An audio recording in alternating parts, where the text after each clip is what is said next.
उदांस्रि बिहाव बिहामजोफोरखौ देरहासार खालायो प्रार्थी रूपम राय जुने बिटिसिर बाहिरर পৰা আহি उदांस्रि नार्जारिनि बिहाव टिएमसि पार्टीनि सावरायग्रा फैनाय लोगो लोगो फेरेंगाया फाग्ला जाहैदों हाग्रामा सारनि फन नाम्बार नागिरनानै दा हाग्रामा सारा बुंदों जाहैदों फेरेंगाखौ 10 कौटि थाखा होनानै बिपि पार्टीयाव जइन जाबाबो फेरेंगाखौ लाया फेरेंगाया गावनि खुंथायाव थानायाव मोसा लख्रा बायदि बर' मानसिखौ अरथारदोंमोन आरो उदांस्रि नार्जारिया बावखुंग्रि हमस्टियाव सान हर रायजो राजाफोरनि हांख्रायनायाव थानो मोनाखै गावनि बिहावा मा बुंखो एसे खोनासंलां কি জানে 125 তো কি জানে আমাকে কি খাওয়া হইছে आयौ मा खबर जाखो मा खबर खालामनांगौ जाखो जोंहालाय मारै रायलायनांगौ जाखो जों बिदियाव কি খবৰ বিটিসিৰ ৰাইজে মানি নলয় আৰু বড়ো ৰাইজেটো মানি নলয় যি প্ৰতীক চিহ্নত ৰূপম ৰয় খাৰা নহওক কিয় মই আপোনাক ডাঠি কৈছোঁ যি প্ৰতীক চিহ্নত বিপিএফৰ প্ৰাৰ্থী ৰূপম ৰায় থিয় নিদিয়ক কিয় বড়ো ৰাইজে বিটিসিৰ বাহিৰৰ মানুহক কেতিয়াও ভোট নিদিয়ে কাৰণ বড়ো ৰাইজে ইমান সংগ্ৰাম কৰি বিটিসিখন পাইছে ডিভাইডেশ্যন 50-50 কোৱাৰ পিছত তেওঁলোকে লাভ কৰিছে আৰু এটা কথা স্পষ্টভাৱে মই এটা কথা কওঁ ৰূপম ৰায় নামৰ ব্যক্তিগৰাকী আজিৰ দিনত হয় প্ৰতিদ্বন্দ্বিতাত মোৰ লগত প্ৰথমত ৰূপম ৰায় আছে অপ্ৰিয় সত্য কথা কিন্তু ৰূপম ৰায়গৰাকীক কোনো মুছলমান মানুহ বা কোনো বড়ো মানুহে ভোটদান নকৰে কাৰণ ৰূপম ৰায় দৰাচলতে বিজেপিৰ মানুহ চিধা কথা সৌ সেইদিনা বিজেপিৰেই নেতা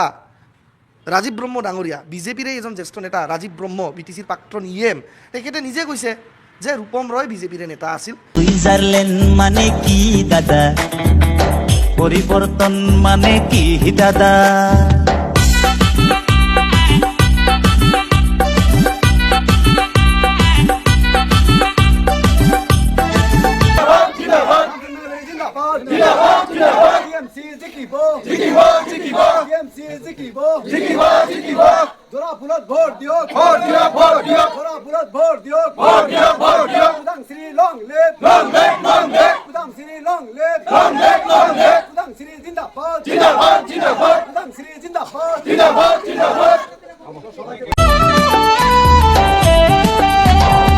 সুইজারল্যান্ড মানে কি দাদা भिडिअनि फुटेजाव नुखाबाय सोरबाया रंजानानै भट बिदों सोरबाया बुख्रुब सुख्रुब देरहाजानो थाखाय हास्थायदों दिखियाजुलि उदालगुरि आरो थाइ बिटिसि ओनसोलाव माने थासारिया जोबोद दुंहाव थासारि नाथाय क'क्राझार बावखुंग्रि अबेबा जायगायाव ओरैबायदि रायजो राजाफ्रा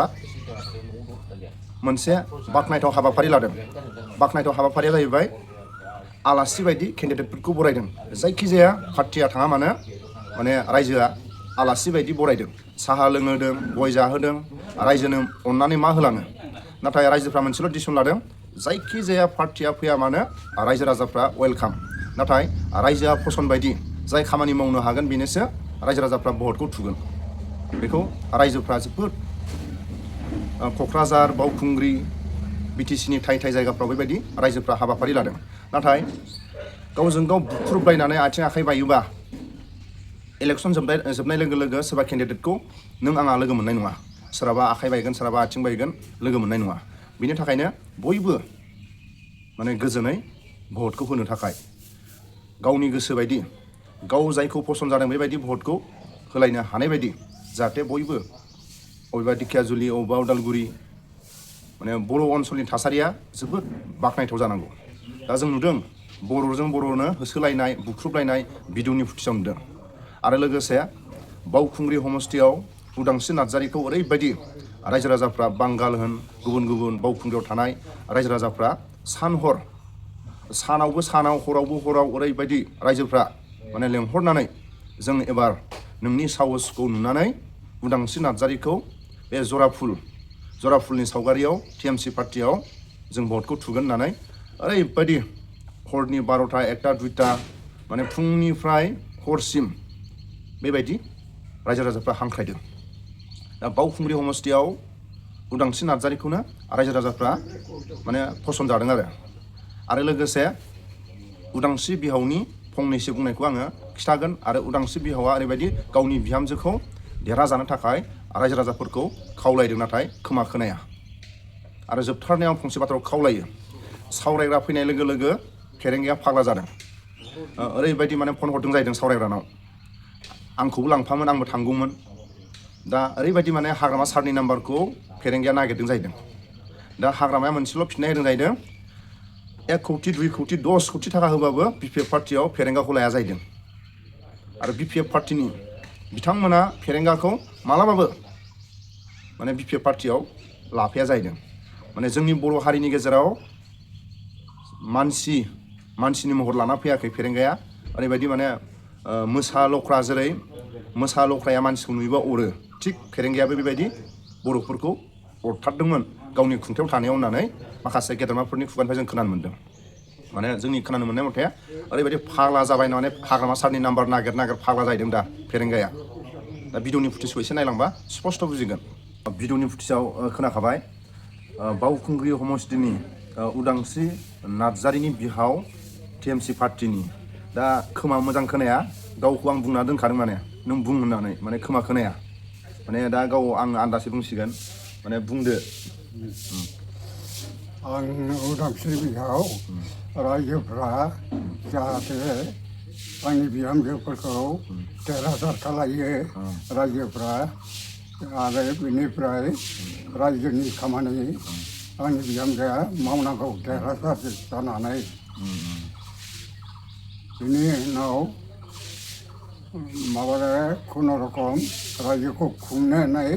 आखाइयाव लानांगौ नोङो आंनि बिहामजोआ देरहासार जानांगौ खोब बिहामजोखौ अनो बे आदाया बिहामजोखौ माने देरहाजानो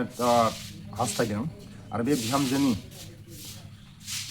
भट थुनांगौनि सावगारिया जाहैबाय जरा फुल माने नै बे आरो नै बे सावगारियाव बिनि बिहामजोनि सिम्बुला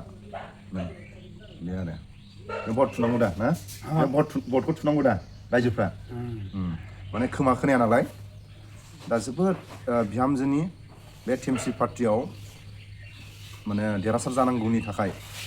बिहामजोखौ माने हास्थायदों आरो 125 এমেন্ডমেন্ট বিল হওয়ার পর জাম্বা কি জানে 125 তো কি জানে আমাকে খাওয়া হয়েছে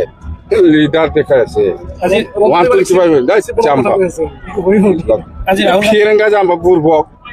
কি জানে এইবিলাক বিষয়ে আজি কথা ওলাই আছে 125 ডিপেন্ড বড় রাজনীতি কি হচ্ছে কোন ইউপিপিলে জানে এইটো আমি বেলেগ দলৰ মানুহৰ যে কিবাটো মই কেনেকৈ কম ইউপিপিলে ক'ব